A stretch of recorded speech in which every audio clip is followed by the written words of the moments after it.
Hello everyone, स्वागत है आपका हमारे चैनल परफेक्ट फार्मेसी पे। मैं हूं सुनीता कंवर और आज की वीडियो के अंदर जो हम medicinal chemistry first unit discuss कर रहे थे उसी को आज हम कंटिन्यू करेंगे। सबसे फर्स्ट वीडियो के अंदर हम इंट्रोडक्शन मेडिसिनल केमिस्ट्री का, then history and development of medicinal chemistry जो है वो डिस्कस कर चुके थे।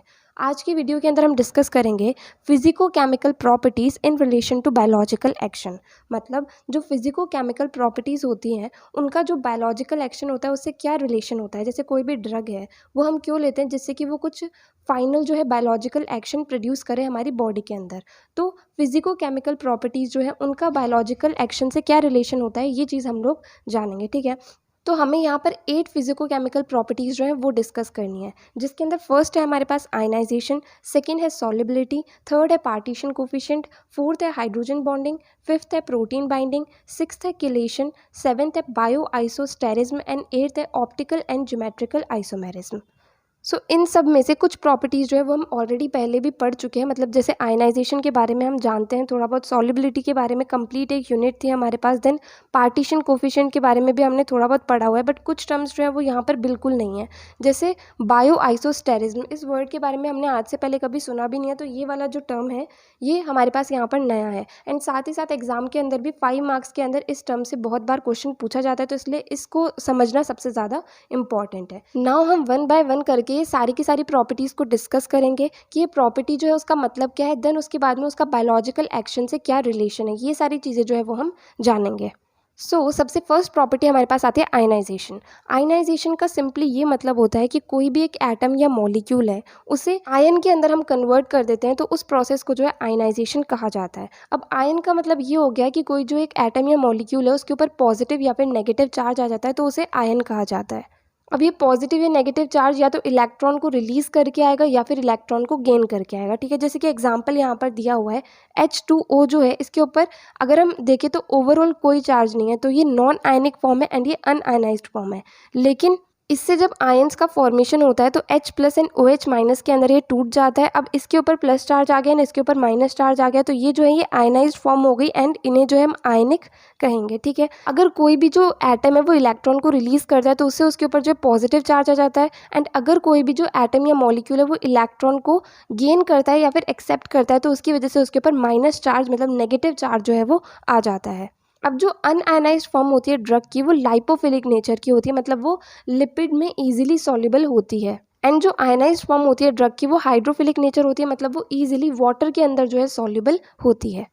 नाउ जो आयनाइजेशन है इसका बायोलॉजिकल एक्शन के साथ में क्या रिलेशन होगा। सबसे मेन बात तो ये होती है कि जो आयनाइजेशन है इसका रूल होता है फार्माकोकाइनेटिक्स के अंदर।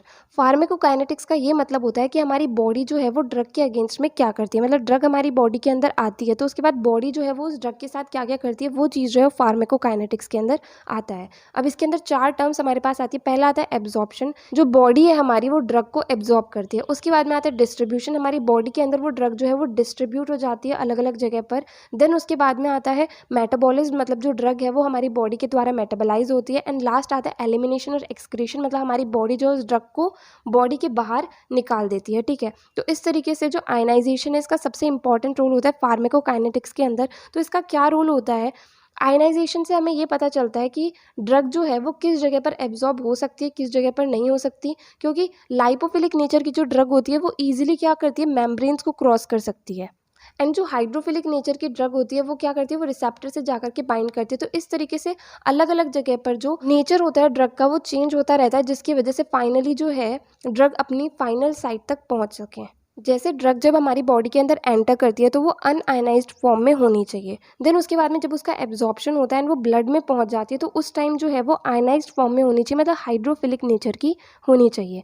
उसके बाद में जब उसका डिस्ट्रीब्यूशन होता है तो उसे मेम्ब्रेन्स को क्रॉस करना होता है ड्रग को, तो इसलिए उस टाइम जो है उसका लाइपोफिलिक नेचर होना चाहिए, क्योंकि लाइपोफिलिक नेचर की ड्रग जो होती है वो ईजिली मेम्ब्रेन्स को क्रॉस कर लेती है। ठीक है, तो इस तरीके से आयनाइजेशन जो है इसका बहुत ही ज़्यादा इंपॉर्टेंट रोल होता है। देन जो आयनाइज्ड फॉर्म में होती है ड्रग उसकी वाटर सॉल्युबिलिटी जो है वो अच्छी होती है, तो इस वजह से क्या होता है कि वो जो है रिसेप्टर के साथ में इजीली बाइंड कर सकती है। तो आयनाइज्ड फॉर्म की ड्रग जो है उसकी सॉल्युबिलिटी वाटर के अंदर अच्छी होती है एंड इस वजह से वो रिसेप्टर से जो है वो ईजिली बाइंड हो जाती है, अच्छे से बाइंड हो जाती है। ठीक है, देन जो अनआयनाइज्ड फॉर्म होती है ड्रग की, मतलब जो लाइपोफिलिक नेचर की ड्रग होती है वो क्या करती है, वो सेल मेम्ब्रेन्स को ईजिली क्रॉस कर सकती है। तो इस तरीके से आयनाइज्ड फॉर्म में जो ड्रग है उसकी तो वाटर सॉल्युबिलिटी अच्छी होती है एंड वो रिसेप्टर से इजीली बाइंड हो पाती है। एंड जो अनआयनाइज्ड फॉर्म की ड्रग है, मतलब जो लाइपोफिलिक नेचर की ड्रग है, वो सेल मेम्ब्रेन्स को क्रॉस कर पाती है। तो इसलिए आयनाइजेशन की मदद से क्या होता है कि आयनाइज्ड अनआयनाइज्ड फॉर्म जो है उसका अच्छे से बैलेंस हो पाता है। जैसे कि लाइपोफिलिक ड्रग जो है वो हाइड्रोफिलिक के अंदर चेंज हो जाती है, देन हाइड्रोफिलिक जो है वो लाइपोफिलिक के अंदर चेंज हो जाती है। तो इस तरीके से चेंज होता रहता है, तो इस वजह से बैलेंस जो है वो मेंटेन रहता है। सेकेंड फिजिको केमिकल प्रॉपर्टी हमारे पास आती है सॉल्युबिलिटी। सॉल्युबिलिटी का सिंपली क्या मतलब होता है कि जो एक सॉल्यूट है वो सॉल्वेंट के अंदर किस हद तक जो है वो डिसॉल्व हो जाता है, इस चीज़ को जो है वो सॉल्युबिलिटी कहा जाता है। जैसे कि हमने फिजिकल फार्मास्यूटिक्स के अंदर लास्ट सेमेस्टर के अंदर पढ़ा था कि सॉल्युबिलिटी का मतलब होता है ability of a solute to dissolve in a solvent to form homogeneous solution. ठीक है, मतलब सॉल्यूट की एबिलिटी एक सॉल्वेंट के अंदर डिसॉल्व होने की, जिससे क्या होगा कि एक होमोजीनियस सोल्यूशन का फॉर्मेशन हो जाएगा। ठीक है, अब जो सोल्यूशन है वो सॉल्यूट एंड सॉल्वेंट इन दोनों से मिलकर के क्या होता है, सोल्यूशन बनता है। तो जो सॉल्युबिलिटी होती है वो डिपेंड करती है सॉल्यूट एंड सॉल्वेंट के नेचर के ऊपर, टेम्परेचर के ऊपर, पीएच के ऊपर एंड प्रेशर के ऊपर। इन सारी चीज़ों के ऊपर जो सॉल्युबिलिटी डिपेंड करती है। अब जो एक सोल्यूशन फॉर्म होता है उसके अंदर एटम्स और मॉलिक्यूल्स जो हैं वो एक साथ बाइंड होते हैं अलग अलग तरह के बॉन्ड्स के द्वारा। जैसे कि वो हाइड्रोजन बॉन्ड के द्वारा बाइंड हो सकते हैं, आयनिक बॉन्ड के द्वारा बाइंड हो सकते हैं, या फिर डाइपोल डाइपोल अट्रैक्शन के द्वारा बाइंड हो सकते हैं ना। हमारे पास सॉल्युबिलिटी को इम्प्रूव करने के लिए कौन कौन से मेथड्स होते हैं, इसके अंदर आता है सबसे पहला कॉम्प्लेक्सेशन। मतलब कॉम्प्लेक्स का फॉर्मेशन होने से क्या होगा, सॉल्युबिलिटी जो है वो इम्प्रूव हो जाती है। सेकेंड आता है एडिशन ऑफ सर्फेक्टेंट्स, मतलब जो सरफेस एक्टिव एजेंट्स या फिर सर्फेक्टेंट्स होते हैं उन्हें ऐड करने की वजह से भी सॉल्युबिलिटी जो है वो इंक्रीज हो जाती है। देन नेक्स्ट आता है यूज़ ऑफ को सॉल्वेंट्स, मतलब को सॉल्वेंट्स को यूज़ करने से क्या होता है, सॉल्युबिलिटी जो है वो इम्प्रूव हो जाती है। देन आता है altering the structure of molecules, मतलब जो मॉलिक्यूल्स हैं उनके स्ट्रक्चर को थोड़ा बहुत चेंज करते हैं, उसकी वजह से भी सॉल्युबिलिटी जो होती है वो इम्प्रूव हो जाती है। नाउ नेक्स्ट आता है कि जो सॉल्युबिलिटी है इसका बायोलॉजिकल एक्शन के साथ में क्या रिलेशन है। सबसे फर्स्ट इसका आता है बायो अवेलेबिलिटी। बायो अवेलेबिलिटी का क्या मतलब होता है कि हमने जो ड्रग ली है वो कितनी परसेंट उस ड्रग की हमारे पास जो एक्शन प्रोड्यूस करेगी, मेन साइट पर पहुंचेगी, वो चीज़ जो है वो बायो अवेलेबिलिटी कहलाती है। जो बायो अवेलेबिलिटी है ड्रग की वो डिपेंड करती है कि जो ड्रग है वो सॉल्वेंट सिस्टम के अंदर किस हद तक सॉल्युबल होती है। तो इस वजह से सॉल्युबिलिटी जो है वो बायोलॉजिकल एक्शन के साथ में रिलेटेड होती है। नेक्स्ट आता है ड्रग जो है वो सोल्यूशन फॉर्म में होनी चाहिए। सोल्यूशन फॉर्म में होती है तो ही उसकी एक्टिविटी जो है वो अच्छे से हो पाती है, क्योंकि अगर ड्रग जो है वो सोल्यूशन फॉर्म में होगी तो क्या होगा कि वो बायोलॉजिकल मेम्ब्रेन्स के द्वारा ईजिली एब्जॉर्ब हो जाएगी एंड फाइनली अपनी एक्टिविटी को शो करेगी। एंड साथ ही साथ रिसेप्टर के साथ इंटरैक्ट करने के लिए भी जो ड्रग है वो सोल्यूशन फॉर्म में होनी चाहिए। तो इस तरीके से जो सॉल्युबिलिटी है वो बायोलॉजिकल एक्शन के साथ में रिलेटेड होती है। नाउ नेक्स्ट प्रॉपर्टी हमारे पास आती है पार्टीशन कोफिशिएंट। पार्टीशन कोफिशिएंट का सिंपली क्या मतलब होता है, ये एक रेशो होता है कि जो कंसंट्रेशन है कंपाउंड की दो फेजेस जो होते हैं इक्विलिब्रियम के, उनके अंदर क्या है। मतलब ऑर्गेनिक फेज या फिर लाइपोफिलिक फेज के अंदर उसकी कंसंट्रेशन क्या है and divided by water phase या फिर हाइड्रोफिलिक फेज के अंदर उसकी कंसंट्रेशन क्या है, उस रेशो को जो है पार्टीशन कोफिशिएंट कहा जाता है। तो यहाँ पर के जो है ये पार्टीशन कोफिशिएंट है and it is equal to C naught upon में सी डब्ल्यू। सी नॉट जो है ये होता है कंसंट्रेशन जो ड्रग की है लाइपोफिलिक या फिर ऑर्गेनिक फेज के अंदर, एंड सी डब्ल्यू होता है कि जो कंसंट्रेशन है ड्रग के हाइड्रोफिलिक या फिर एक्वस फेज के अंदर। ठीक है, ये होता है सिंपली पार्टीशन कोफिशिएंट। नाउ जो पार्टीशन कोफिशिएंट है इसका बायोलॉजिकल एक्शन के साथ में क्या रिलेशन होता है, सबसे मेन इसका ये होता है कि जो पार्टीशन कोफिशिएंट है ड्रग के एब्जॉर्प्शन को एंड डिस्ट्रीब्यूशन को इफेक्ट करता है। जनरली क्या होता है कि जो पार्टीशन कोफिशिएंट है इसे जो pKa वैल्यू होती है उसके साथ में कंबाइन किया जाता है, उससे जो है ड्रग का कितना डिस्ट्रीब्यूशन होगा बायोलॉजिकल सिस्टम के अंदर वो चीज़ डिटरमाइन की जाती है। अब जो बायोलॉजिकल मेम्ब्रेन्स होती है वो लाइपोफिलिक नेचर की होती है, तो इसलिए जो रेट होती है ड्रग ट्रांसफ़र की वो डायरेक्टली प्रोपोर्शनल होती है जो लाइपोफिलिसिटी है मॉलिक्यूल की उसके। एंड नेक्स्ट जो पार्टीशन कोफिशिएंट है ये हमें मदद करता है ड्रग का नेचर पता लगाने में कि जो ड्रग हमारे पास है वो हाइड्रोफिलिक नेचर की है या फिर लाइपोफिलिक नेचर की है। एंड उससे क्या होता है ड्रग का नेचर हमें पता चल जाता है, तो उससे क्या होता है उसकी बायो अवेलेबिलिटी एंड सॉल्युबिलिटी जो है वो भी इफेक्ट होती है। तो इस तरीके से पार्टीशन कोफिशिएंट जो है वो बायोलॉजिकल एक्शन के साथ रिलेटेड होता है। नेक्स्ट प्रॉपर्टी आती है हाइड्रोजन बॉन्डिंग। हाइड्रोजन बॉन्डिंग का सिंपली क्या मतलब होता है कि एक तो हाइड्रोजन एटम एंड दूसरी तरफ एक इलेक्ट्रोनेगेटिव एटम, इन दोनों के बीच में जो डाइपोल डाइपोल इंटरैक्शन होती है उसे जो है हाइड्रोजन बॉन्डिंग कहा जाता है। मतलब जैसे कि हमारे पास में एक तरफ आ गया हाइड्रोजन एंड हाइड्रोजन के साथ में इलेक्ट्रोनेगेटिव एटम जैसे कि फ्लोरीन हो गया, नाइट्रोजन हो गया, ऑक्सीजन हो गया, तो इनके बीच में जो बॉन्ड होता है उसे हाइड्रोजन बॉन्डिंग कहा जाता है।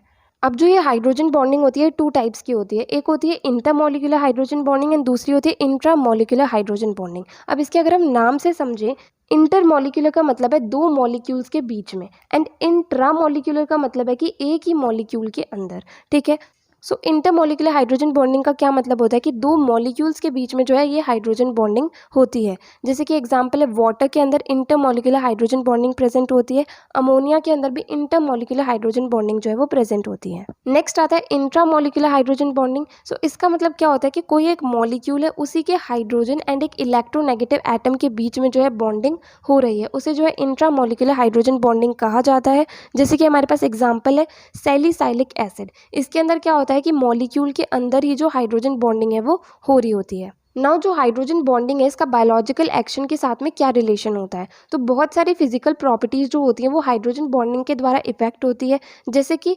इंट्रामॉलिक्यूलर हाइड्रोजन बॉन्डिंग जो होती है इसके अंदर क्या होता है, melting point, boiling point and solubility जो है वो कम हो जाती है।